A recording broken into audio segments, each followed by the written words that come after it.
Guys, today we talk about how can you enable global challenge notifications on your Samsung Hit app. We're going to figure out the solution or know how you can do that on your app. So all you have to do, you just go down, click here on my page down here.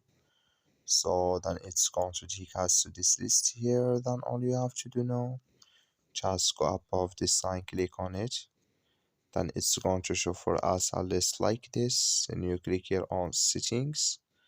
So then it's going to take us to this list. Then all you have to do now, just click on notifications.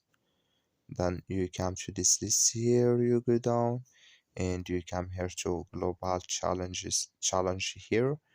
Click in this sign. Then like you see this color show for us. That's mean global challenge enable with us now. That's all you have to do. Thank you for watching. Don't forget to support us by like and subscribe.